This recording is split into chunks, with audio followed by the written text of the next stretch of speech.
My dear students, dear friends and dear brothers and sisters, मैं आप सभी लोगों का एक बार फिर से बहुत बहुत हार्दिक अभिनंदन करता हूं, हार्दिक स्वागत करता हूं doctor Yash Chandra online classes for education में। मेरे प्रिय विद्यार्थियों, प्यारे भाई बहनों, प्यारे साथियों, a warm welcome to all of you in doctor Yash Chandra online classes for education. प्रिय विद्यार्थियों, प्यारे भाई बहनों, प्यारे साथियों, पिछले कुछ वीडियो से, पिछले कुछ कक्षाओं से हम सभी लोग मेजर्स ऑफ सेंट्रल टेंडेंसी का अध्ययन कर रहे हैं और उसके बारे में हम सभी लोगों ने बड़े ही डिटेल में केंद्रीय प्रवृत्ति के मान जो भी होते हैं उनके बारे में अध्ययन किया। तो उसमें हम सभी लोगों ने सबसे पहले मोड के बारे में अध्ययन किया था, फिर हम सभी लोगों ने मीडियन के बारे में अध्ययन किया था और उसके उपरांत हम सभी लोग मीन का अध्ययन कर रहे थे। प्रिय विद्यार्थियों, प्यारे भाई बहनों, प्यारे साथियों, हम सभी लोगों ने केंद्रीय प्रवृत्ति के जितने भी मान होते हैं सबके बारे में लगभग अध्ययन कर लिया है और अंत में हम सभी लोगों ने मीन के बारे में अध्ययन किया और मीन में हम लोगों ने देखा कि मध्यमान क्या होता है, मध्यमान किसे कहते हैं और मध्यमान की गणना करने की अवर्गीकृत आंकड़ों के लिए और साथ ही साथ वर्गीकृत आंकड़ों के लिए, अर्थात जो डेटा अनग्रुप्ड हैं और जो डेटा ग्रुप्ड हैं उनके लिए हम सभी लोग जो है मध्यमान की गणना कैसे कर सकते हैं, इसको भी हम लोगों ने सीखा।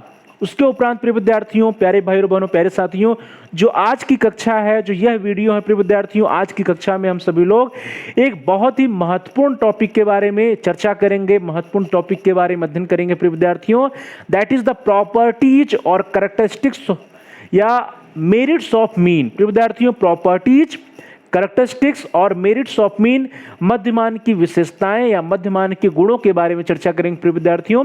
और यह कक्षा आज की जो कक्षा है यह आप सभी लोगों के लिए इसलिए महत्वपूर्ण है क्योंकि ये जो मीन की जो विशेषताएं हैं, जो कैरेक्टरिस्टिक्स हैं, जो मेरिट्स हैं, इससे प्रश्न बनते हैं प्रिय विद्यार्थियों और बहुत ही महत्वपूर्ण प्रश्न बनते हैं और कॉम्पिटिटिव एग्जाम में अक्सर पूछे जाते हैं प्रिय विद्यार्थियों।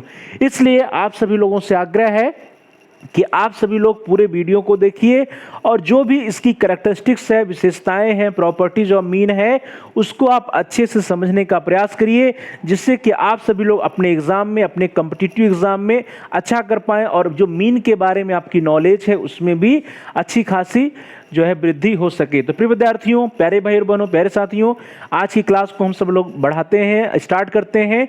उससे पूर्व आप सभी प्रिय भाइयों और बहनों में से, प्रिय दोस्तों में से, प्रिय विद्यार्थियों में से अभी तक जिन लोगों ने चैनल को सब्सक्राइब नहीं किया है, कृपया आप इस चैनल को सब्सक्राइब कर लीजिए जिससे कि आपके कोर्स से रिलेटेड, आपके एग्जाम की तैयारी से रिलेटेड और आपका जो भी सिलेबस है उससे रिलेटेड जितने भी वीडियो चैनल पर पड़े हुए हैं उसको आप अपनी आवश्यकता के अनुसार प्लेलिस्ट में जाकर के वीडियो को सेलेक्ट करके, वीडियो को ढूंढ करके आसानी से देख पाएं। इसके लिए जरूरी है कि आप चैनल को सब्सक्राइब कर लीजिए और साथ ही साथ प्रिय विद्यार्थियों, प्यारे भाई बहनों, जो सब्सक्राइब जहां पर लिखा हुआ है आपके स्क्रीन पर, उस सब्सक्राइब के बगल में जो है एक बेल का आइकन बना है, घंटी का आकार बना है प्रिय विद्यार्थियों। यदि वह घंटी का आकार जो है लाल है तो उसको प्रेस करना है और प्रेस करने के उपरांत कुछ विकल्प आएंगे, कुछ ऑप्शन आएंगे प्रिय विद्यार्थियों। घंटी को दबाने पर उन विकल्पों में से आपको आल के ऑप्शन को चुन लेना है। इससे यह होगा कि आपके कोर्स से रिलेटेड जितने भी नए वीडियो जाएंगे उसकी सूचना, उसके नोटिफिकेशंस, उसके इंफॉर्मेशंस आपको समय से मिल जाएंगे, तो आपका कोई भी वीडियो मिस नहीं होगा प्रिय विद्यार्थियों। और साथ ही साथ आप सभी लोग प्यारे भाई और बहनों, प्रिय विद्यार्थियों, प्रिय साथियों से आग्रह है, अनुरोध है कि आप इस वीडियो को लाइक करिए और इस वीडियो को अपने दोस्तों में, अपने फ्रेंड सर्किल में, अपने मित्रों के साथ, सहपाठियों के साथ अधिक से अधिक शेयर करिए जिससे कि वे भी इस वीडियो का लाभ उठा सकें, उनका भी स्टडी, उनका भी अध्ययन कार्य सुचारू रूप से आगे बढ़ सके। और साथ ही साथ प्रिय विद्यार्थियों, प्यारे भाई और बहनों, प्यारे साथियों, यदि आपका कोई महत्वपूर्ण सुझाव है, कोई प्रश्न है या कोई समस्या है तो उसको भी आप कमेंट्स के द्वारा हम तक पहुंचा सकते हैं। हम आपकी समस्याओं का समाधान करने का प्रयास करेंगे, आपके प्रश्नों का उत्तर देने का प्रयास करेंगे और साथ ही साथ जो भी आपके बहुमूल्य सुझाव आएंगे उन पर अनुपालन करने का भी प्रयास करेंगे। आपके जो भी बहुमूल्य सुझाव हैं, वैल्यूएबल सजेशंस हैं, उनका बहुत ही स्वागत है, वेलकम है। आप सभी लोग सजेशंस प्रश्न या समस्या को कमेंट्स के द्वारा हम तक पहुंचा सकते हैं। तो प्रिय विद्यार्थियों, प्यारे भाई और बहनों, प्यारे साथियों, आप जल्दी से वीडियो को लाइक कर दीजिए, वीडियो को शेयर भी कर दीजिए, आप कमेंट्स भी कर सकते हैं। और साथ ही साथ जिन प्यारे भाई और बहनों ने, प्रिय विद्यार्थियों ने और प्रिय साथियों ने अभी तक चैनल को सब्सक्राइब नहीं किया है, please subscribe the channel and press the bell icon all.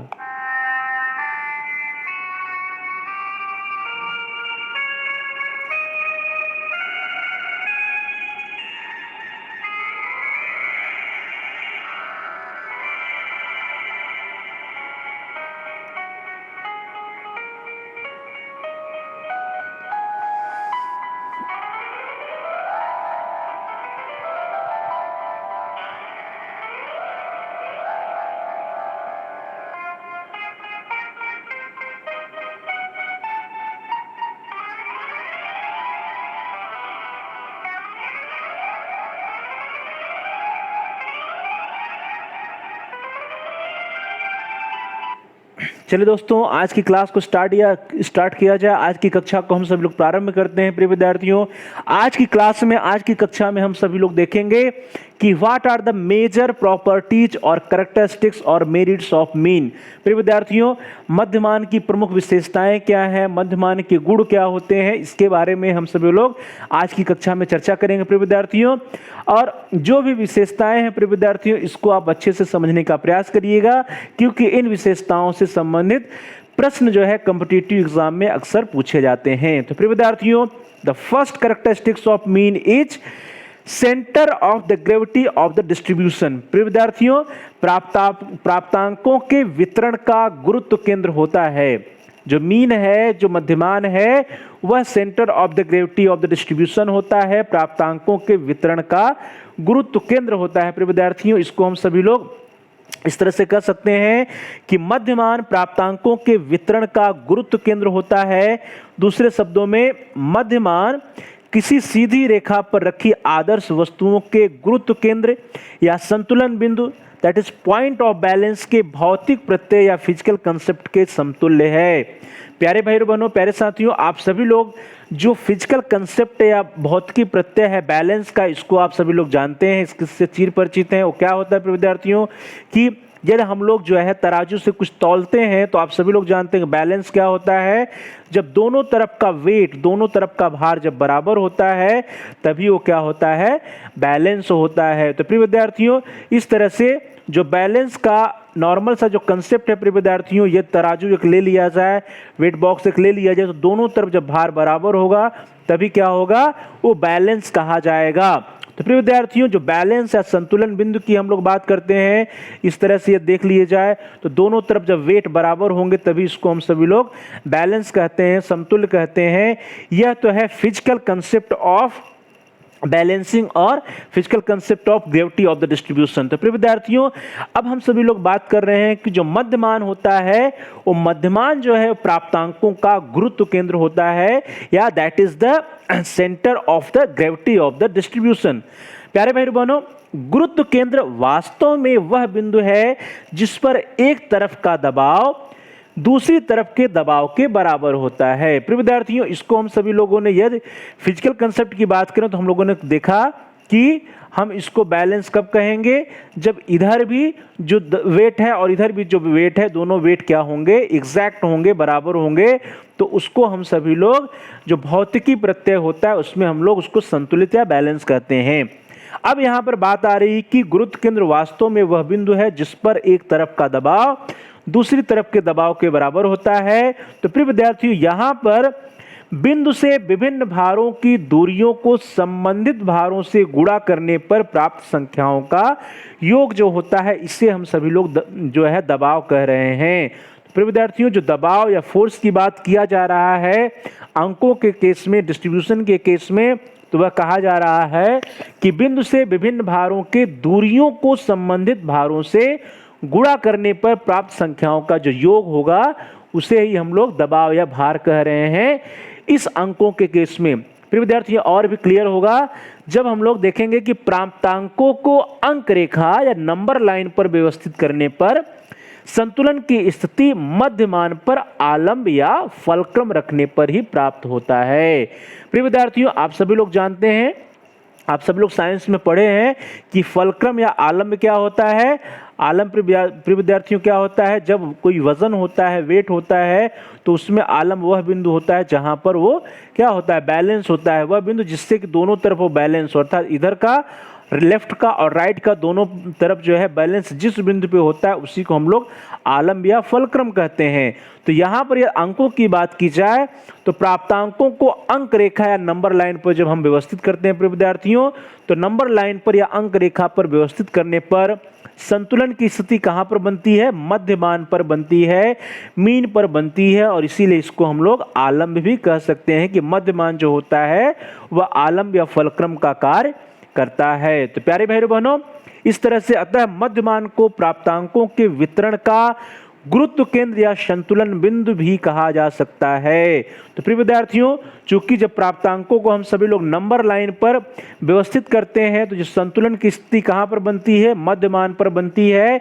इसीलिए हम सभी लोग जो है, जो मध्यमान है या मीन है, उसको हम सभी लोग प्राप्तांकों के वितरण का गुरुत्व केंद्र या संतुलन बिंदु, that is point of balance भी कह सकते हैं। तो प्यारे भाई बहनों, प्रिय विद्यार्थियों, प्रिय साथियों, जो यह मीन जो है गुरुत्व केंद्र या पॉइंट ऑफ बैलेंस है, संतुलन बिंदु है प्राप्तांकों का, इसको हम लोग एक उदाहरण के द्वारा समझने का प्रयास करते हैं प्रिय विद्यार्थियों। चलिए, एक नंबर लाइन है, एक उदाहरण आपकी स्क्रीन पर है प्रिय विद्यार्थियों। यहां पर ध्यान दीजिए कि नंबर लाइन पर अंक रेखा पर कुछ प्राप्तांक दिए गए हैं। जैसे अंक रेखा पे आप देखिए, जो 4 है वो 1 टाइम है, 5 जो है वो 1 टाइम है, 6 जो है वो 2 टाइम्स है, और इसी तरह 7 0 है, 8 भी 0 है, 9 जो है वो 3 टाइम्स है, 10 जो है 1 टाइम है, और साथ प्रिय विद्यार्थियों 11 जो है 2 टाइम है।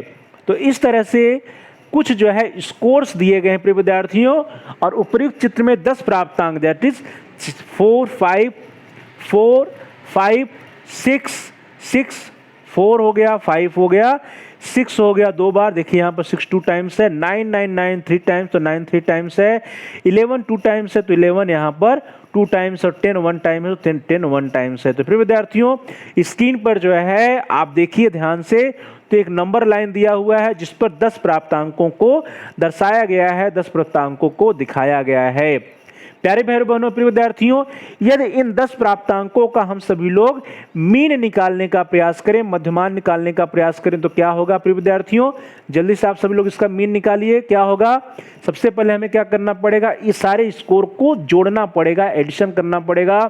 तो 4 और प्लस 5 9 9 और 6 15 15 और 6 21 21 और 9 30 30 और 9 39 39 और 9 48 और 10 58 58 और 10 59 60 और ये हो जाएगा दोस्तों 70 और 10 80। तो ये आ जाएगा प्रिय विद्यार्थियों 80, और कुल स्कोर कितने हैं हमारे, 10 है, तो 80 और डिवाइडेड बाई 8 करेंगे हम लोग, कुल स्कोर 10 है तो डिवाइडेड बाई 10 करेंगे तो हम लोग क्या आ जाएगा, मीन 8 आ जाएगा। तो फिर विद्यार्थियों, इसका जब हम लोग मीन निकालेंगे तो मीन निकालने पे टोटल स्कोर कितने हैं, 1 2 3 4 5 6 7 8 9 10 10 स्कोर है, और टोटल का सम कितना आ रहा है, एडिशन कितना आ रहा है, 80 आ रहा है। तो 80 डिवाइडेड बाई 10, तो इसका क्या हो जाएगा, मीन हो जाएगा 8। तो इस तरह से जो स्कोर आपकी स्क्रीन पर दिखाए जा रहे हैं, इन स्कोर्स का जो मध्यमान होगा क्या होगा प्रिय विद्यार्थियों, इन प्राप्तांकों का मध्यमान 8 होगा, क्योंकि mean equal to 4 + 5 + 6 + 6 + 9 + 9 + 9 + 10 + 11 + 11 divided by 10। तो प्रिय विद्यार्थियों, जब इसका हम लोग मीन निकालेंगे तो मीन क्या आएगा, 8 आएगा। अब मीन जब 8 आ गया, अब यहां पर असली बात आती है, असली मुद्दा उठता है, जिसको हम लोग पॉइंट ऑफ बैलेंस की बात कर रहे हैं प्रिय विद्यार्थियों। तो पॉइंट ऑफ बैलेंस के लिए यदि समान भार की 10 वस्तुओं को इन प्राप्तांकों के अनुरूप अंक रेखा पर रखेंगे, तब अंक 8 पर आलम्ब रखने पर ही अंक रेखा संतुलन में होगी।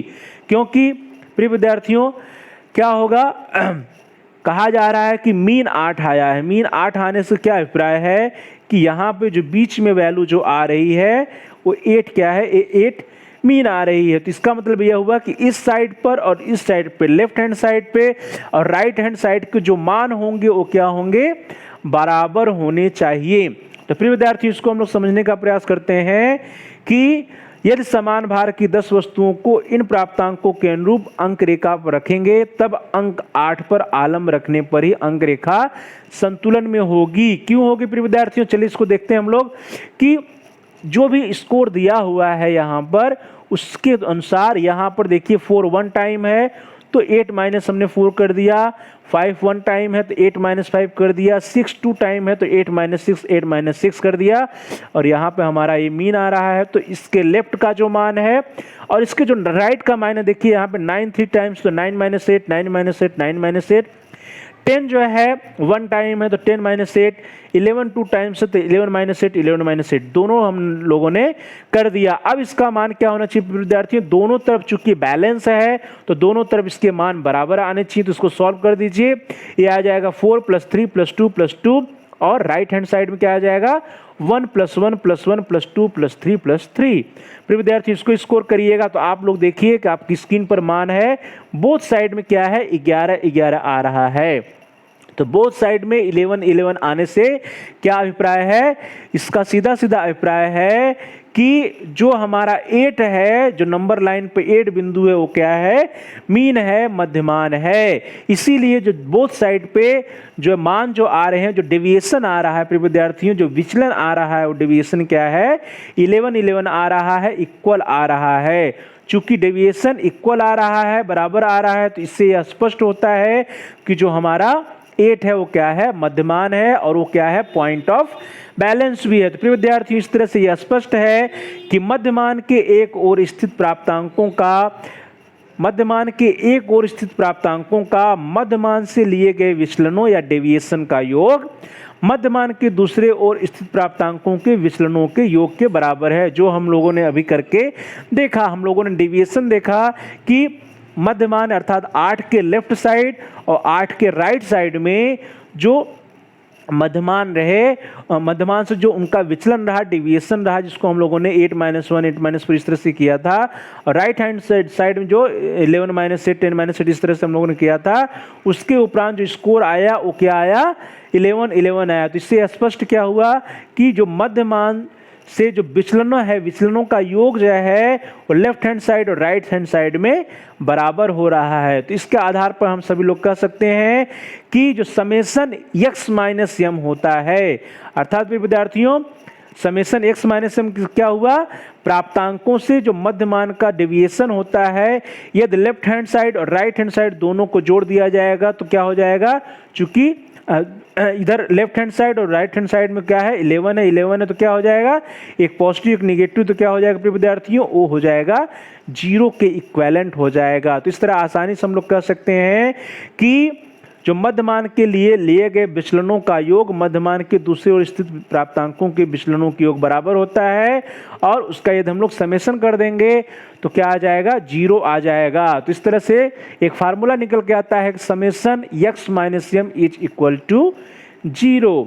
प्रिय विद्यार्थियों इस तरह से क्या स्पष्ट हुआ, इस तरह से हमारा स्पष्ट हुआ कि जो मीन होता है वो क्या होता है, मध्यमान जो होता है प्रिय विद्यार्थियों पॉइंट ऑफ बैलेंस होता है, वो gravity centre of the distribution होता है। तो प्रिय विद्यार्थियों प्यारे भाई बहनों, gravity centre of the distribution या जो है जिसको हम लोग आसान भाषा में पॉइंट ऑफ बैलेंस कहते हैं, वितरण का गुरुत्व केंद्र कहते हैं। तो इस तरह से स्पष्ट हुआ कि वितरण का गुरुत्व केंद्र जो है वो मीन या मध्यमान होता है। चलिए दोस्तों आगे बढ़ते हैं।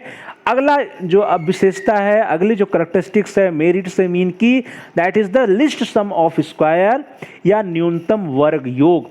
प्रिय विद्यार्थियों जो न्यूनतम वर्ग योग की हम लोग बात करते हैं, लिस्ट सम ऑफ स्क्वायर की बात करते हैं, उसमें प्राप्तांकों के किसी समूह में मध्यमान से लिए गए विचलनों के वर्गों का योग किसी अन्य प्राप्तांक से लिए गए विचलनों के वर्गों के योग से कम होता है। इसे न्यूनतम वर्ग योग का सिद्धांत और principle of least sum of square कहते हैं। प्यारे भाई बहनों इसको समझने का प्रयास करिए कि जो हमारा x होता है, प्राप्तांक होता है, तो प्राप्तांकों के किसी समूह में मध्यमान से लिए गए विचलनों के वर्गों का योग, अर्थात जो मीन से जो विचलन होगा, मीन से x - m जो होगा वो उसका जो हम लोग स्क्वायर करेंगे, ये जो स्क्वायर होता है मध्यमान से लिए गए विचलनों के वर्गों का योग किसी अन्य प्राप्तांक से लिए गए विचलनों के वर्गों के योग से कम होता है। तो तो प्यारे भाई बहनों यहाँ पे समझने का प्रयास करिए। कहा जा रहा है कि मध्यमान से लिए गए विचलनों का योग, जो मध्यमान होगा, मध्यमान से लिए गए विचलनों का योग जो होगा प्रिय विद्यार्थियों, वह क्या होगा, अन्य जो भी प्राप्तांक होंगे उनसे लिए गए विचलनों के वर्गों से कम होता है। और इसी सिद्धांत को साधारण भाषा में क्या कहते हैं, principle of least sum of square, न्यूनतम वर्ग योग कहा जाता है। तो प्यारे भाई बहनों प्रिय विद्यार्थियों, मध्यमान की यह विशेषता बताती है कि विचलन के वर्गों अर्थात स्क्वायर डिवीजन की दृष्टि से मध्यमान प्राप्तांकों के अधिक नजदीक होता है। प्रिय विद्यार्थियों, जो मध्यमान है, जो मीन है, वो क्या है, प्राप्तांकों के अधिक नजदीक होता है, यह इससे स्पष्ट होता है। और यही कारण है कि जब हम लोग प्रतिपगमन, या जिसको हम लोग साधारण भाषा में विद्यार्थियों क्या कहते हैं, प्रतिपगमन, या इसको रिग्रेशन कहा जाता है। जब आप सभी लोग स्टैटिस्टिक्स पढ़िएगा तो वहां देखिएगा रिग्रेशन होता है। तो रिग्रेशन या प्रतिपगमन जैसी अनेक उच्च स्तरीय सांख्यिकी विधियों में मध्यमान को केंद्रीय प्रवृत्ति के अन्य मानों की तुलना में वरीयता दी जाती है। तो प्यारे भाई बहनों प्रिय विद्यार्थियों प्रिय साथियों, इस तरह से जो मध्यमान होता है, मीन जो होता है, उसको जो है अन्य मानों की अपेक्षा वरीयता क्यों दी जाती है, जो मेजर्स ऑफ सेंट्रल टेंडेंसी के अन्य मान है उसकी अपेक्षा मध्यमान को इसीलिए वरीयता दी जाती है क्योंकि यहाँ पर जो विचलनों के वर्गों का योग होता है मध्यमान से, वो क्या होता है, मध्यमान के प्राप्तांकों के अधिक नजदीक होने का यह स्पष्ट करता है। अर्थात यहाँ पे principle of least sum of square अर्थात न्यूनतम वर्ग योग का सिद्धांत का पालन मध्यमान के केस में होता है। और यह जो है प्रवृत्ति जो है केंद्रीय प्रवृत्ति के अन्य मानों में नहीं होती है। विद्यार्थियों, इसको हम सभी लोग एक उदाहरण के द्वारा समझने का प्रयास करते हैं कि न्यूनतम वर्ग की विशेषता का प्रदर्शन हम लोग करते हैं। अर्थात एक उदाहरण देखते हैं। फिर विद्यार्थियों, आपकी स्क्रीन पर देखिए कि आपकी स्क्रीन पर जो है 5 प्राप्तांक दिए हुए हैं, 8, 7, 8, 7, 6, 5, 4। और इसका यदि हम लोग मीन निकालना चाहें तो टोटल कर दीजिए। समेशन एक्स क्या हो जाएगा फिर विद्यार्थियों, 8, 7, 15, 15, 6, 21, 21, 5, 26, 26, 4, 30। तो मीन क्या होगा, 5 प्राप्तांक तो 30 माइनस डिवाइडेड बाई 5, तो मीन इक्वल टू हो जाएगा 6। तो प्रिय विद्यार्थी, इस तरह से समेशन एक्स हमारा आ गया 30 और मीन आ गया 6। तो प्यारे भाई बहनों, आसानी से हम लोग गणना कर सकते हैं। मीन क्या आ गया, 6 आ गया और समेशन एक्स आ गया 30। अब हम लोग क्या करेंगे कि प्रत्येक स्कोर से जो है विचलन देखेंगे। एक बार 4 से, फिर 5 से, फिर 6 से, फिर 7 से, फिर 8 से हम लोग विचलन देखते हैं कि विचलन क्या होता है। प्रिय विद्यार्थियों, सबसे पहले अगर 4 से विचलन की बात किया जाए तो समझ लीजिए एक बार कैसे विचलन देखेंगे। यहां पर इसको बोलेंगे x-4। अब 4 से विचलन की बात करेंगे तो यहां पर 8 - 4 क्या हो जाएगा, 4, 7 - 4 क्या हो जाएगा, 3, 6 - 4 क्या हो जाएगा, 2, 5 - 4 क्या हो जाएगा, 1 और 4 - 4 क्या हो जाएगा, 0। और अगला कॉलम होगा x-4 का होल स्क्वायर। तो यहाँ पे क्या आ जाएगा, 4, 4 जा 16, यहाँ 9, यहाँ पे 4, यहाँ पर 1, यहाँ पर 0। तो प्रिय विद्यार्थियों, इसको हम लोग क्या करेंगे, इसको जोड़ लेंगे, इसका समेशन कर लेंगे। तो प्रिय विद्यार्थियों देखिए आपकी स्क्रीन पर है, 4 से विचलन की हम लोग बात करें तो x-4 है और उसका मान क्या आया, आप देखिए आसानी से। 8 में से 4 माइनस करेंगे तो +4, 7 में से माइनस करेंगे +3, 6 में से माइनस करेंगे 4 तो +2, 5 में से माइनस करेंगे तो +1 और 4 में से 4 माइनस किया गया तो 0। और इस टोटल योग क्या हो जाएगा, 10। 2, 1, 3, 3, 6 और 4, 10 हो गया प्रिय विद्यार्थियों। इसी तरह से अब अगले उसमें हम लोग x-4 का होल स्क्वायर निकाल लेंगे तो क्या हो जाएगा, 4 का स्क्वायर 16, 3 का स्क्वायर 9, 2 का स्क्वायर 4, 1 का स्क्वायर 1। और यहाँ पे ध्यान दीजिए कि क्या आ रहा है, x-4 स्क्वायर इक्वल टू 30 आ रहा है प्रिय विद्यार्थियों। अब इसी तरह से हम लोग क्या करेंगे, इसी तरह से आसानी से हम लोग 5 से विचलन निकालेंगे। 5 से विचलन के लिए क्या करेंगे, x-5 करेंगे। तो जैसे 8, यहाँ पे ध्यान दीजिए, x-5, 8 में से 5 घटाया गया तो क्या आया, 3 आया। 7 में से 5 घटाया गया 2 आया। 6 में से 5 घटाया गया 1 आया। 5 में से माइनस करेंगे तो 0 आएगा। और 4 में से 4 - 5 इक्वल टू -1। और इसका यदि हम लोग जोड़ देंगे प्रिय विद्यार्थियों, समेशन करेंगे तो दैट इज +5। और इसी तरह हम लोग क्या करेंगे, x-5 का होल स्क्वायर कर लेंगे आसानी से। तो 3 स्क्वायर 9, 2 स्क्वायर 4, 1 स्क्वायर 1, 0 स्क्वायर 0 और -1 का स्क्वायर करेंगे प्यारे भाई बहनों तो 1 आएगा। और इसका टोटल क्या आ जाएगा, 15 आ जाएगा। इसी तरह प्रिय विद्यार्थियों अगला क्या है, स्कोर हमारा प्राप्तांक है 6, तो हम लोग 6 से विचलन देख लेंगे, x माइनस 6 निकालेंगे तो +2 +1 0 -1 -2 0, और इसका विचलन देखेंगे प्रिय विद्यार्थियों तो 4 1 0 1 4 और प्रिय विद्यार्थियों 10 आएगा। यहाँ पे ध्यान दीजिए कि हमारा मीन भी 6 है और यहाँ पर हम लोग x माइनस 6 कर रहे हैं, तो x माइनस 6 अर्थात 8 माइनस 6 +2, 7 माइनस 6 +1, 6 माइनस 6 0, 5 माइनस 6 -1 और 4 माइनस 6 तो -2। ध्यान दीजिए यहाँ पर जो x माइनस 6 का जो समेशन आ रहा है वो आ रहा है 0, और x माइनस 6 का होल स्क्वायर 2 2 जा 4 1 1 जा 1 0 0 0 -1 का स्क्वायर 1 -2 का स्क्वायर 4 और टोटल क्या आ गया 10 आ गया जब हम लोगों ने 6 से विचलन देखा।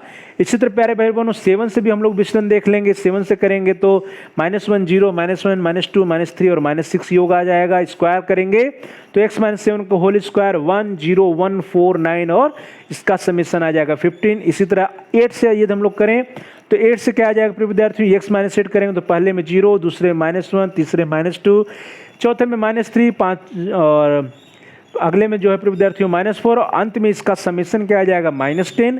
और प्रिय विद्यार्थियों अगर इसका स्क्वायर कर दिया जाए तो x माइनस 8 स्क्वायर के कॉलम में आप देखिए 0 1 4 9 16 और 30 आया है। तो प्रिय विद्यार्थियों इस तरह से अब ध्यान दीजिए कि 4 से विचलन, 5 से विचलन, 6 से विचलन, 7 से विचलन और 8 से विचलन हम लोगों ने निकाल लिया। अब आपको कहाँ पे अपना ध्यान केंद्रित करना है, ध्यान केंद्रित करना है कि जो x माइनस जो 4 square, x minus 5 square, x minus 6 square, x minus 7 square और x माइनस 8 स्क्वायर का जो समेशन आया है उस पर ध्यान केंद्रित करिए। तो x माइनस 4 स्क्वायर का जो समेशन क्या है विद्यार्थियों 30, x माइनस 5 स्क्वायर का समेशन क्या है, योग क्या है 15, x माइनस 6 का होल स्क्वायर का समेशन क्या है 10, x माइनस 7 का होल स्क्वायर का योग क्या है 15 और x माइनस 8 स्क्वायर का समेशन क्या है 30 है प्यारे भाई बहनों। अब ध्यान दीजिए कि सबसे कम कहाँ है, ये 30, ये 15, ये भी 15, ये भी 30, सबसे कम क्या है x माइनस 6 का होल स्क्वायर। तो प्रिय विद्यार्थियों अब ध्यान दीजिए आप सभी लोग कि x माइनस 6 का होल स्क्वायर का जो मान है वो क्या है, लिस्ट है, मिनिमम है और यही हमारा 6 क्या है मीन आया है।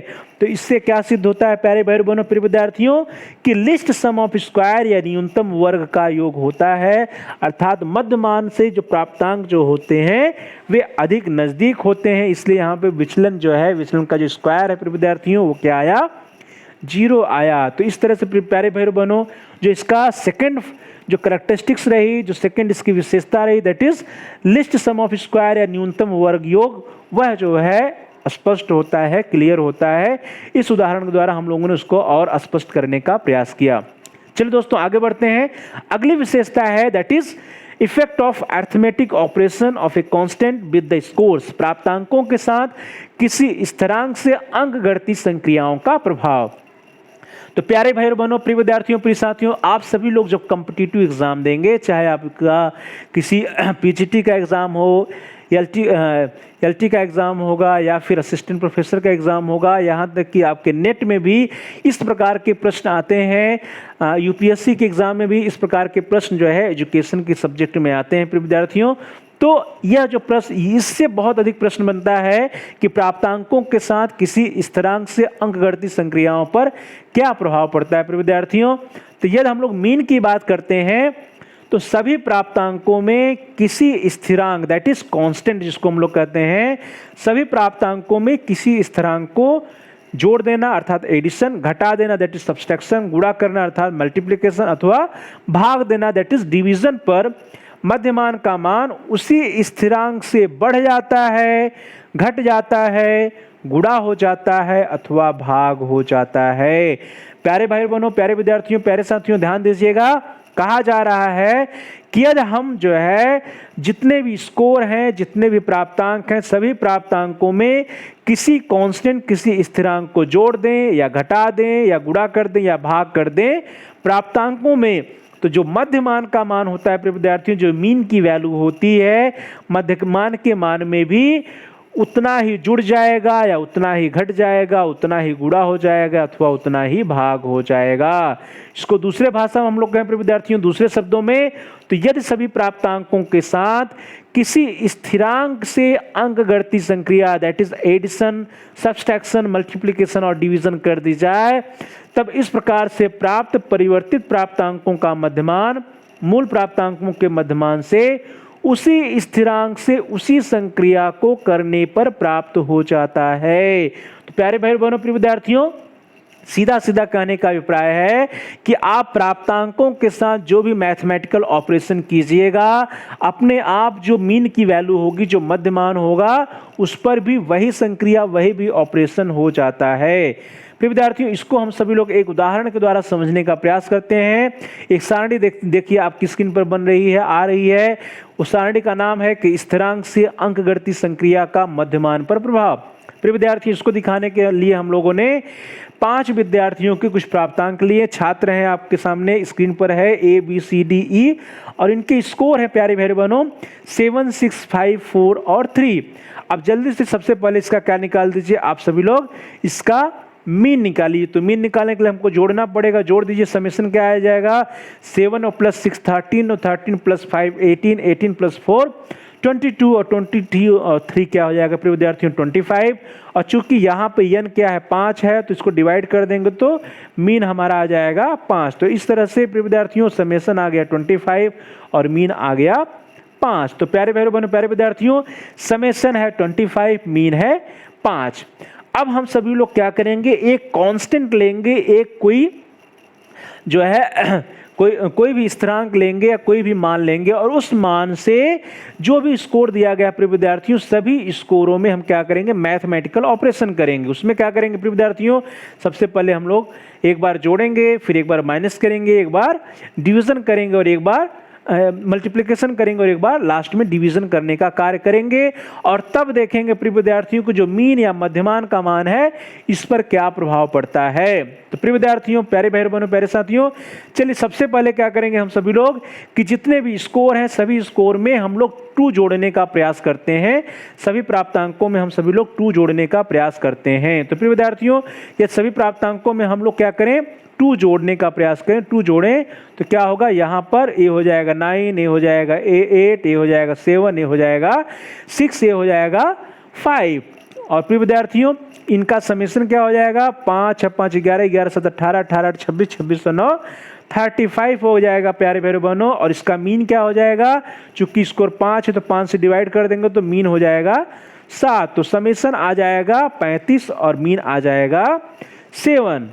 तो आपकी स्क्रीन पर प्रिय विद्यार्थियों देखिए 2 जोड़ने पर क्या आया, 9 8 7 6 5 और इसका मीन क्या आ गया, इसका समेशन आ गया 35 और मीन क्या आ गया प्रिय विद्यार्थियों 7 आ गया। अब हम लोग क्या करेंगे, अब यहाँ पे अगर इसका इफेक्ट देखा जाए प्रिय विद्यार्थियों, तो इफेक्ट क्या हुआ, जब पहले जो हमारा जो प्राप्तांक था उन प्राप्तांकों का मीन क्या रहा, 5 रहा।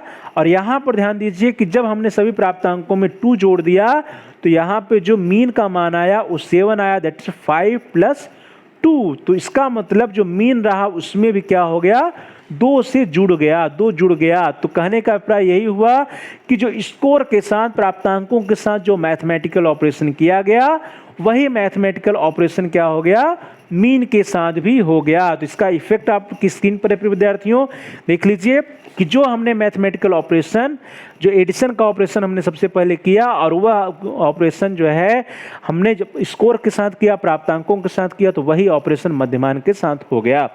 चलिए आगे बढ़ते हैं, अगला ऑपरेशन करते हैं, दैट इज सब्सट्रैक्शन। 2 घटाते हैं प्रिय विद्यार्थियों और 2 माइनस करेंगे तो 7 में से 2 माइनस किया जाएगा तो क्या आ जाएगा प्रिय विद्यार्थियों, 5 आ जाएगा।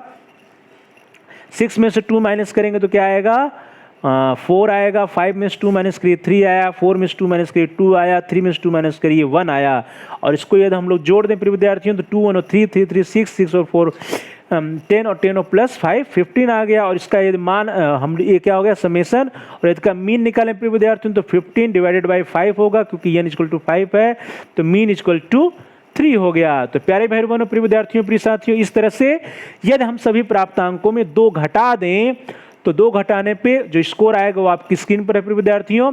और 2 घटाने के उपरांत आप ध्यान से देखिए कि यहाँ पे समेशन आया 15 और जो मीन आया वो क्या आया, 3 आया। अब यदि इस इफेक्ट की बात करें हम लोग तो पहले जो क्या था, मीन 5 था, अब क्या है 3, अर्थात 5 - 2 = 3। जैसा कि हम सभी लोगों ने सारे स्कोर में क्या किया, 2 माइनस किया, वही चीज क्या हो गया, मीन के साथ भी हो गया, मध्यमान के साथ भी हो गया। तो इस आधार पर हम सभी लोग कह सकते हैं कि यदि सभी प्राप्तांकों में से किसी कांस्टेंट या किसी स्थिरांक को माइनस किया जाएगा तो जो मध्यमान का मान होगा उसमें भी क्या हो जाएगा, उसी कांस्टेंट से वह भी सब्सट्रैक्ट हो जाएगा, वो भी माइनस हो जाएगा। तो प्रिय विद्यार्थियों, इस तरह से अभी तक हम लोगों ने 2 mathematical operation that is addition and subtraction, जोड़ने पर और घटाने पर मध्यमान पर क्या प्रभाव पड़ेगा उसको देख लिया, और हमने देखा कि वही प्रभाव पड़ता है जो कि प्राप्तांकों के साथ किया जाता है। चलिए आगे बढ़ते हैं प्रिय विद्यार्थियों। अगला है 2 से गुणा करने पर। अब आप सभी लोग आसानी से 2 से गुणा करिए। ये जो स्कोर दिए गए प्रिय विद्यार्थियों, तो 2 × 7 = 14 और 2 × 6 = 12, 2 × 5 = 10, 2 × 4 = 8 और 2 × 3 = 6। इसको जोड़ दिया जाए प्रिय विद्यार्थियों। अगर हम लोग जोड़ने का प्रयास करें तो क्या आएगा, 4 और 2 6 और 6 और 8 14 और 14 और 6 20 और 1 1 2 1 3 और ये हो गया 50। तो दोस्तों समेशन आ गया 50। मीन की बात करें तो 50 / 5 = 10। तो प्रिय विद्यार्थियों, इस तरह से मीन हमारा आ गया 10। तो प्रिय विद्यार्थियों, यदि हम सभी लोग क्या करेंगे, सभी प्राप्तांकों में 2 से गुणा कर देंगे तो स्कोर आएगा और इसका समेशन आएगा 50 और मीन आएगा 10। अब यदि हम लोग इफेक्ट की बात करें तो यहाँ देखिए मीन है 5 और यहाँ पर मीन है 10, अर्थात 5 × 2 = 10 हो गया। हमने सभी प्राप्तांकों में 2 से गुणा किया तो यहाँ पर मीन में भी 2 से मल्टीप्लिकेशन हो गया। तो इससे यह स्पष्ट होता है कि यदि हम सभी लोग सभी प्राप्तांकों में किसी स्थिरांक से, किसी कांस्टेंट से मल्टीप्लिकेशन करेंगे तो अपने आप ही मध्यमान के मान में भी उसी कांस्टेंट से मल्टीप्लिकेशन हो जाता है। तो दोस्तों, इस तरह से जो 3 मैथमेटिकल ऑपरेशन है वह क्लियर हुआ। अगला मैथमेटिकल ऑपरेशन है दैट इज डिवीजन। तो प्रिय विद्यार्थियों, डिवीजन को भी हम लोग देख लेते हैं।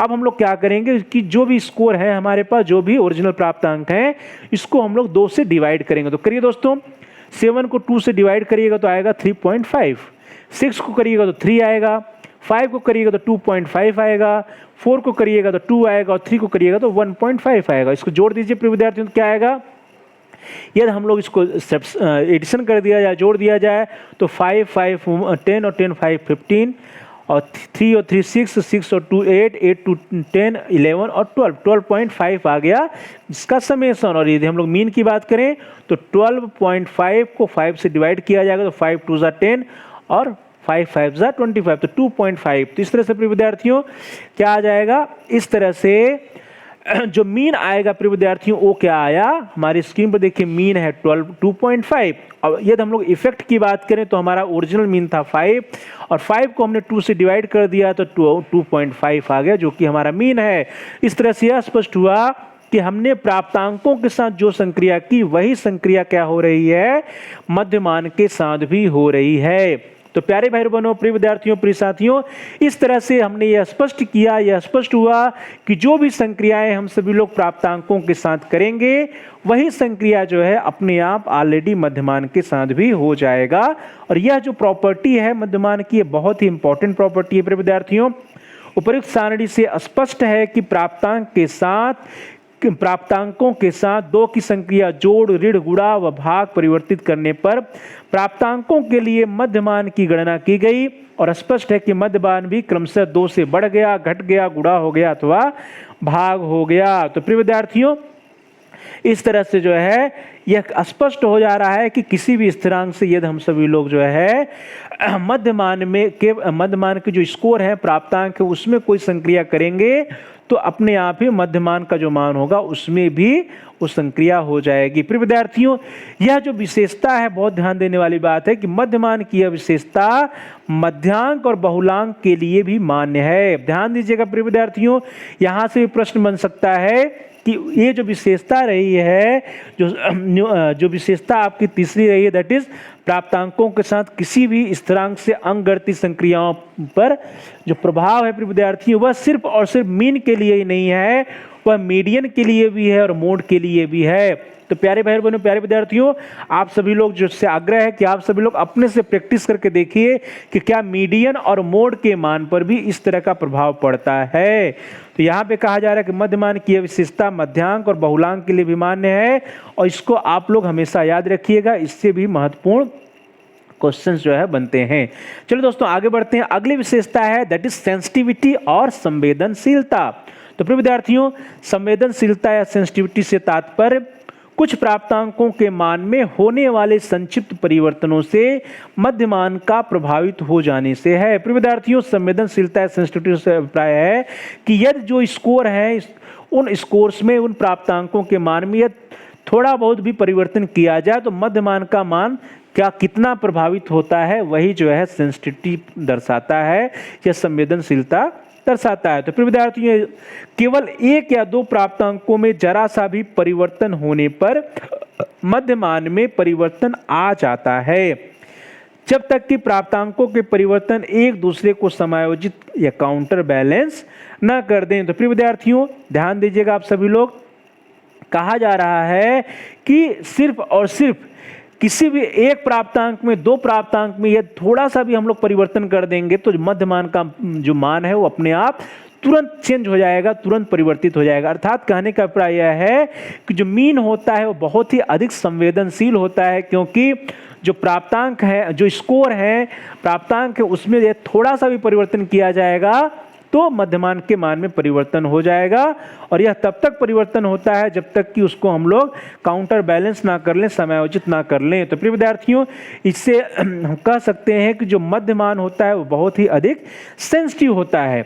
सभी प्राप्तांकों के आकार पर निर्भर होने के कारण मध्यमान सर्वाधिक संवेदनशील होता है। प्रिय विद्यार्थियों ध्यान दीजिएगा कि जो हमारा मीन होता है, मध्यमान होता है, वह प्राप्तांकों के आकार पर, प्राप्तांकों के साइज पर निर्भर होता है, और इसी कारण से जो हमारा मध्यमान या मीन होता है दैट इज मोस्ट सेंसिटिव, वह जो है सर्वाधिक संवेदनशील होता है केंद्रीय प्रवृत्ति के जितने भी मान होते हैं।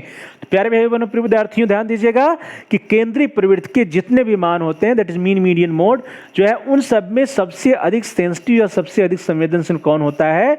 मध्यमान या मीन होता है। तो प्रिय विद्यार्थियों चलिए इसको हम सभी लोग एक उदाहरण के द्वारा स्पष्ट करने का प्रयास करते हैं। आपकी स्क्रीन पर एक सारणी आ रही है प्रिय विद्यार्थियों, जहां पर हम लोग मध्यमान की संवेदनशीलता देखेंगे। यहाँ पर आपके पास जो है 4 कॉलम है जिसमें स्कोर या प्राप्तांक है, मध्यमान का मान होगा, मध्यांक होगा और बहुलांक होगा। तो प्रिय विद्यार्थियों आपकी स्क्रीन पर स्कोर है, देखिए ध्यान दीजिए कि यहाँ पर 3, 4, 5, 5 और 8 ये स्कोर है। इसका यदि हम लोग मध्यमान निकालेंगे प्रिय विद्यार्थियों तो 4 और 3 7, 7 और 5 12, 12 5 जो है 17, 17 और 8 25 हो जाएगा, और डिवाइडेड बाई 5 कर देंगे तो 5 आ जाएगा। ये आ गया मध्यमान। यदि हम लोग मध्यांक की बात करें तो यहाँ पर चूंकि क्या है, ये ऑड स्कोर है, n = 5 है, तो आप सभी लोग जान रहे हैं कि n + 1 बाई 2th टर्म अर्थात तीसरा टर्म, तो तीसरा टर्म क्या है 5 है, तो मध्यांक हो गया 5। और यदि हम लोग बहुलांक की बात करें प्रिय विद्यार्थियों 3 1 टाइम, 4 1 टाइम, 5 2 टाइम है और 8 1 टाइम है, तो बहुलांक हो गया 5। तो प्यारे भाई बहनों, प्यारे विद्यार्थियों, प्यारे साथियों, इस तरह से जो हमारा ओरिजिनल प्राप्तांक है इसका मध्यमान भी 5 है, मध्यांक भी 5 है और बहुलांक भी 5 है। अब चलिए आगे बढ़ते हैं। अब हम लोग क्या करेंगे प्रिय विद्यार्थियों कि जो हमारा स्कोर है, जो प्राप्तांक है, उसमें थोड़ा सा परिवर्तन करेंगे, और परिवर्तन करने के बाद हम लोग देखेंगे कि कौन सा सबसे अधिक सेंसिटिव है, मध्यमान सेंसिटिव है, मध्यांक सेंसिटिव है या बहुलांक सेंसिटिव है। अर्थात हम यह देखने का प्रयास करेंगे कि किसका मान परिवर्तित हो जाता है। तो चलिए दोस्तों आगे बढ़ते हैं। आपकी स्क्रीन पर देखिए छोटा सा परिवर्तन किया गया है, जो 8 था 8 की जगह पर इसको 18 कर दिया गया, और 18 करने के उपरांत प्रिय विद्यार्थियों जो मध्यमान का मान हो वो 7 हो गया, जबकि मध्यांक और बहुलांक का मान 5 ही रहा। अर्थात मध्यांक और बहुलांक में कोई सेंसिटिविटी नहीं हुई, जबकि मध्यमान सेंसिटिव था, तुरंत इसका मान जो है बदल गया। यह बहुत ही अधिक संवेदनशील है। चलिए एक और चेंज करके देखते हैं प्रिय विद्यार्थियों।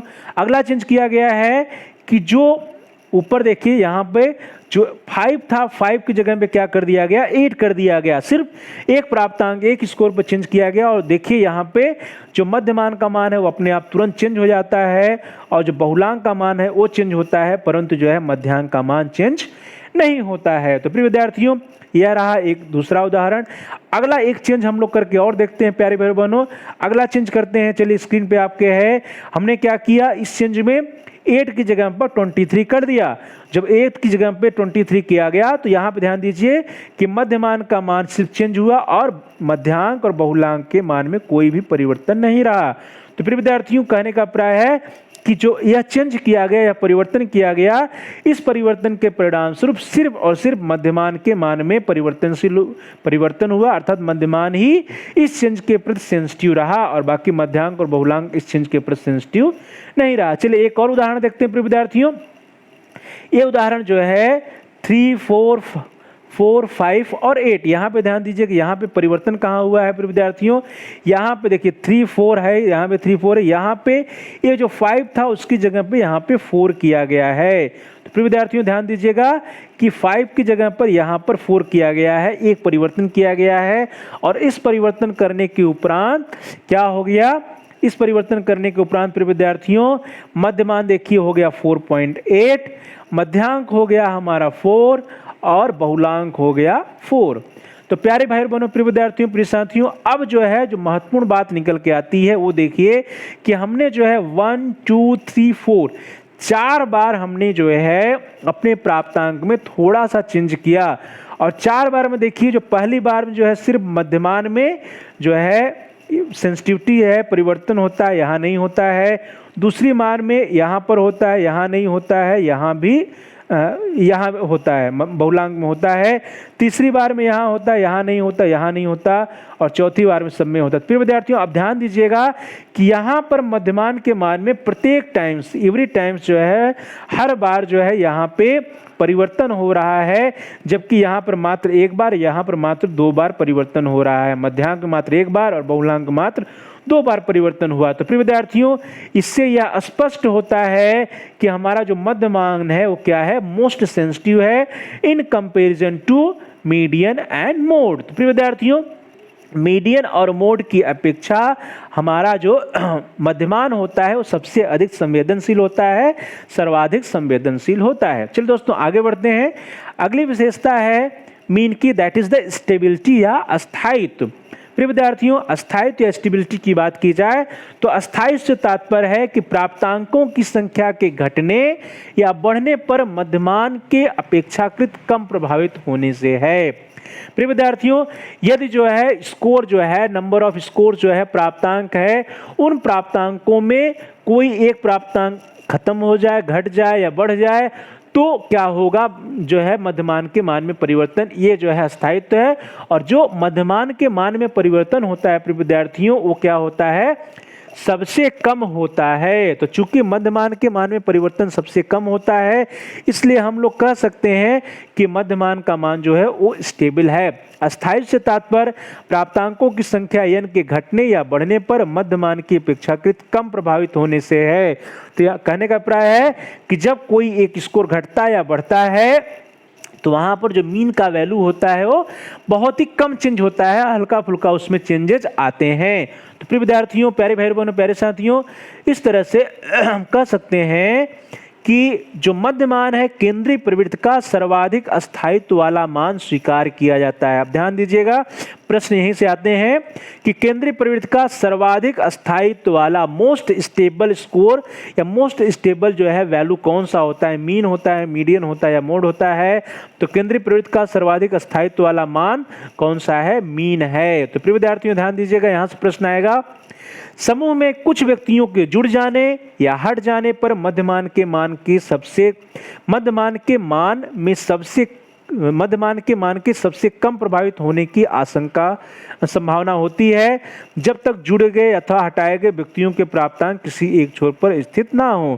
तो प्रिय विद्यार्थियों, यहाँ पर सबसे बड़ी जो हमको ध्यान देने वाली बात है कि मध्यमान के मान में सबसे कम प्रभाव पड़ता है यदि किसी एक स्कोर को घटा दिया जाए या बढ़ा दिया जाए, और हमारा जो मीन होता है वो सर्वाधिक जो है अस्थायित्व वाला मान होता है। प्रिय विद्यार्थियों, इसको भी हम लोग एक उदाहरण के द्वारा समझने का प्रयास करते हैं। तो आपकी स्क्रीन पर प्रिय विद्यार्थियों स्कोर्स दिया हुआ है 3, 4, 6, 7 और 8, और इसका प्रिय विद्यार्थियों हम लोग मध्यमान निकालेंगे तो मध्यमान आएगा 5.6 और मध्यांक आएगा 6। अब प्रिय विद्यार्थी यहाँ पे ध्यान दीजिए कि यहाँ पर हम लोग क्या करते हैं, कुछ मान को बढ़ा देते हैं। 2 मान हमने बढ़ा दिया, 4 और 5 बढ़ा दिया प्रिय विद्यार्थियों। तो अब देखिए जब 4 और 5 को बढ़ा दिया गया है तो यहाँ पर मध्य मान आ जा रहा है 5.29, जबकि मध्यांक आ रहा है 5। अब यहाँ पे ध्यान दीजिएगा प्रिय विद्यार्थियों कि मध्यमान 5.29 है और मध्यांक 5 है, अर्थात यहाँ पे मध्यांक के मान में जो चेंज आया वो -1 का चेंज आया।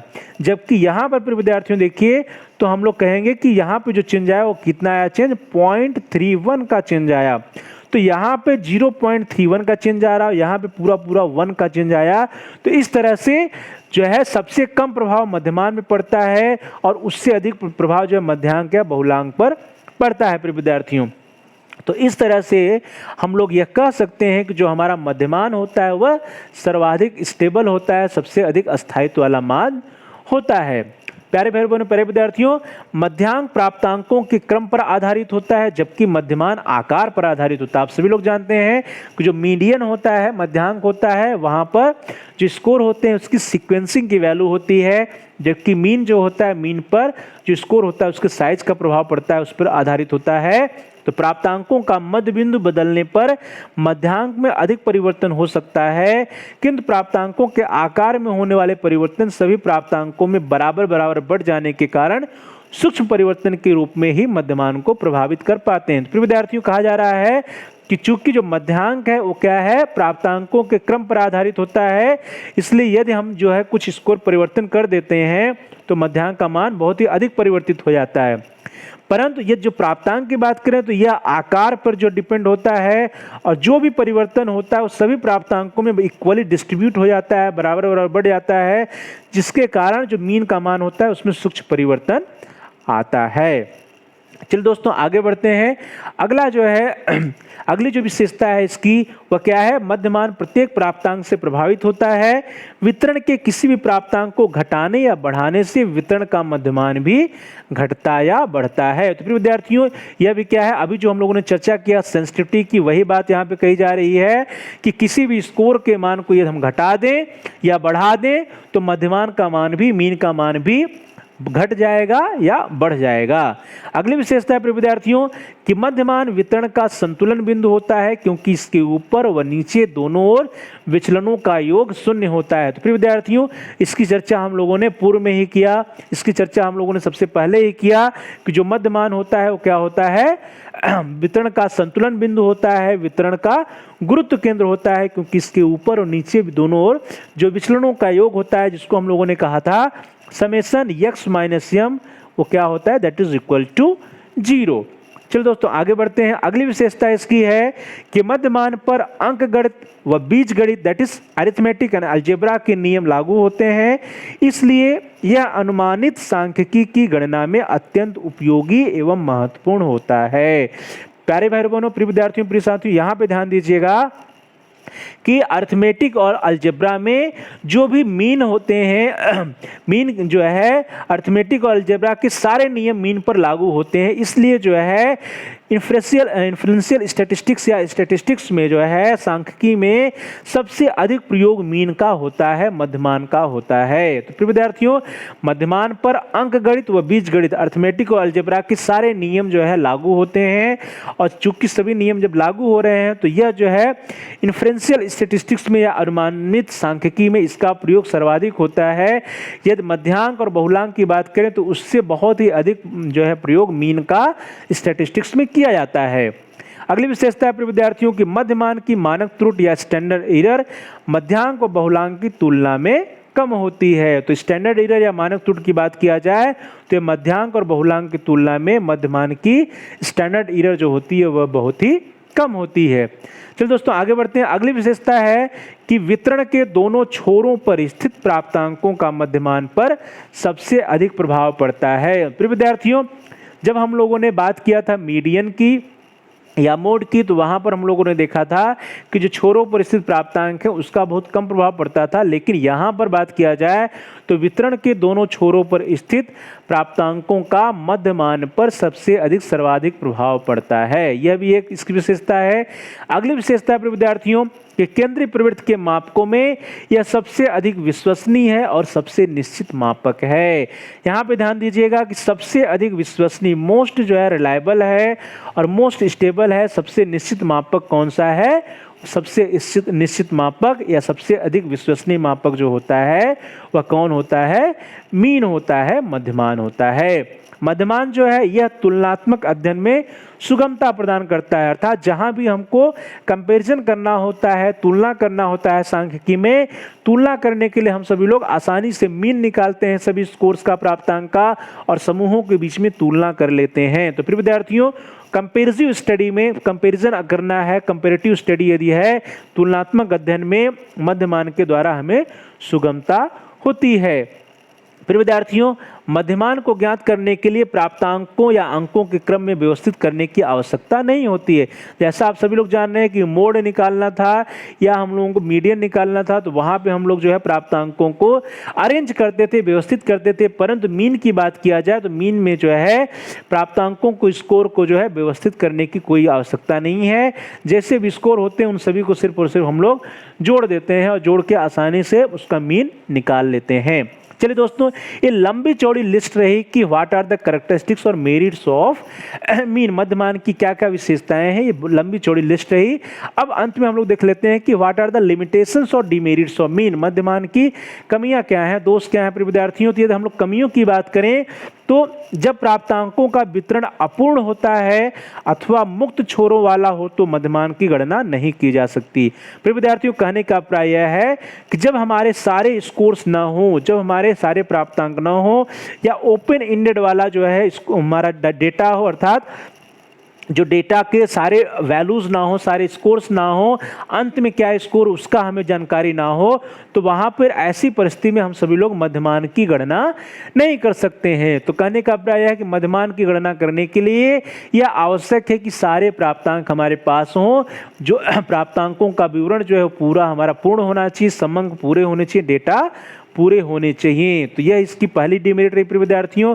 अगली डिमेरिट की बात करें हम लोग तो जब अंकों का वितरण असामान्य हो या विषम हो तो मध्यमान की तुलना में मध्यांक की गणना करना अधिक उपयोगी होता है। प्रिय विद्यार्थियों, हम सभी लोग मानते हैं कि जो डिस्ट्रीब्यूशन होता है वो एनपीसी के अकॉर्डिंग होना चाहिए।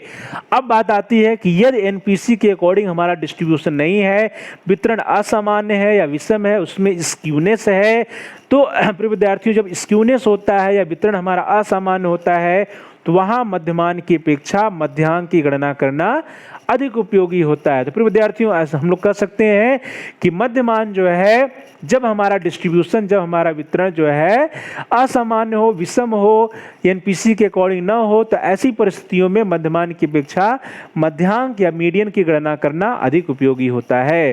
तो प्यारे भाई बहनों, प्यारे विद्यार्थियों, प्यारे साथियों, इस तरह से हम सभी लोगों ने आज की कक्षा में जो है देखा कि what are the characteristics of mean, मध्यमान की क्या विशेषताएं हैं, और उसके अंतर्गत हम लोगों ने जो महत्वपूर्ण बिंदु देखे वो देखे कि प्राप्तांकों के वितरण के गुरुत्व केंद्र होता है मीन, या centre of gravity of the distribution होता है, या इसको हम लोग जो है क्या कहते हैं, सेंटर ऑफ बैलेंस भी कहते हैं। दूसरा हम लोगों ने देखा कि लिस्ट सम ऑफ स्क्वायर या न्यूनतम वर्ग योग का जो सिद्धांत होता है वो लागू होता है। तीसरा हम लोगों ने देखा कि प्राप्तांकों के साथ किसी स्थिरांक से अंकगणितीय संक्रिया का प्रभाव जो है, जो प्राप्तांकों पे पड़ता है वही प्रभाव जो है मध्यमान पर भी पड़ता है।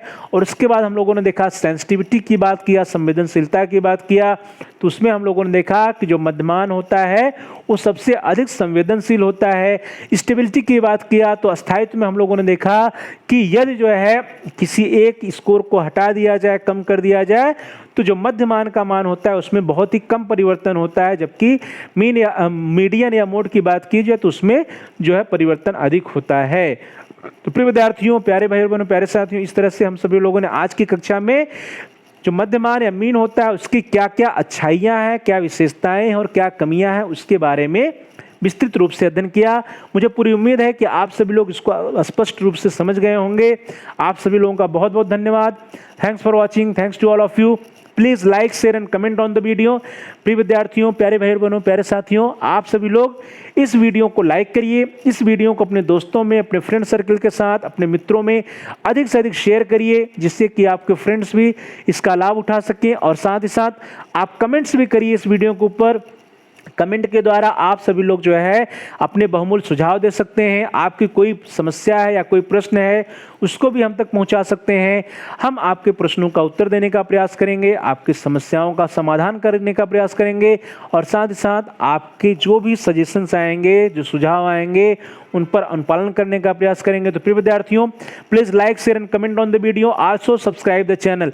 अभी तक जिन प्यारे भाई बहनों ने, प्रिय विद्यार्थियों ने, प्रिय साथियों ने चैनल को सब्सक्राइब नहीं किया है, please subscribe the channel and press the bell icon. प्रिय विद्यार्थियों, आप चैनल को सब्सक्राइब कर लीजिए, जिससे आप अपनी कोर्स से रिलेटेड अपनी आवश्यकता के अनुसार, अपनी रुचि के अनुसार प्ले लिस्ट में जाकर के वीडियो को सिलेक्ट करके आप देख पाएं, अपने समय से देख पाएं, अपनी आवश्यकता के अनुसार देख पाएं। और साथ ही साथ सब्सक्राइब के बगल में एक बेल का आइकन बना हुआ है, घंटी का आकार बना है, यदि वह लाल हो तो उसको प्रेस कर दीजिए। उसको प्रेस करने पर आपके पास 3 विकल्प आएंगे, उन विकल्पों में से आप ऑल के ऑप्शन को सिलेक्ट करिए। इससे यह होगा कि जितने भी नए वीडियोज आएंगे आपके कोर्स से रिलेटेड, उसकी सूचना, उसके नोटिफिकेशंस आपको समय से मिल जाएंगे और आपका कोई भी वीडियो मिस नहीं होगा। तो प्रिय विद्यार्थियों, प्यारे भाई बहनों, प्यारे साथियों, please like share and comment on the video, also subscribe the channel and press the bell icon all. आप सभी लोगों का बहुत बहुत धन्यवाद। Thanks for watching, thanks to all of you. Please like, share and comment on the video. Also subscribe the channel and press the bell icon all.